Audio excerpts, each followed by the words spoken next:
Okay, magandang araw sa inyong lahat. Ang gagawin natin today ay gagawa tayo ng Microsoft logo. So, ito yun.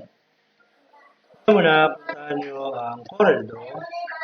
I-click nyo lang itong rectangle button. Or kaya naman, i-press nyo F6 function key.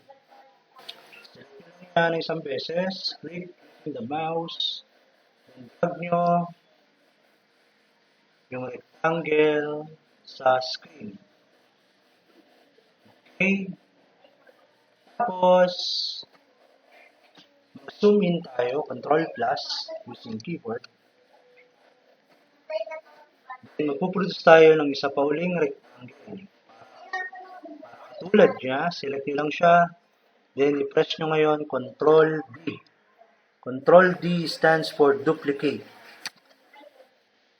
Okay, tapos i-drag lang natin siya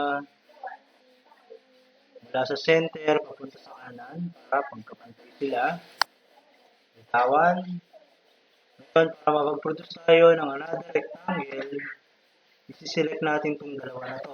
Select the two objects, dalawang rectangle, then press Ctrl+D as in duplicate.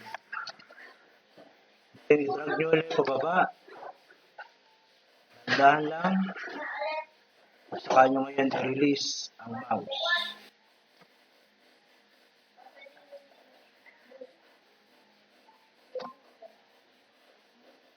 Okay, then pwede na tayo ngayong maglagay ng color. Balikan natin yung original. Red, green, blue, yellow. Select ang unang rectangle. Select ang color red. Ikalawa, green. Ano pangatlo? Light blue. Then the last one is orange. Select lang to. Okay, makapansin nyo sa screen, meron siyang outline. Paano natin tatanggalin lahat yan? Select nyo lang yung apat na rectangle. Pag na-select nyo na, mag-right click lang kayo dito sa area na to. Right click gamit ang mouse, right click. Then mawawala na yung outline niya.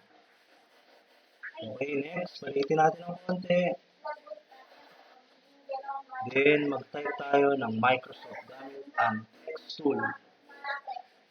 Click nyo yung letter A, or kaya naman FA.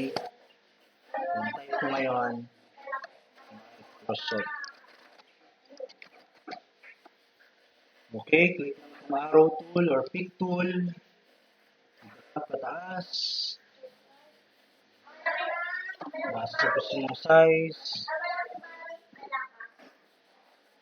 Nidra ulit pa horizontal. Ayan na. Select natin sila lahat. Embed natin sila palaki na sabay-sabay. So, meron na tayo ngayon Microsoft logo. That's it for today. Thank you and bye-bye.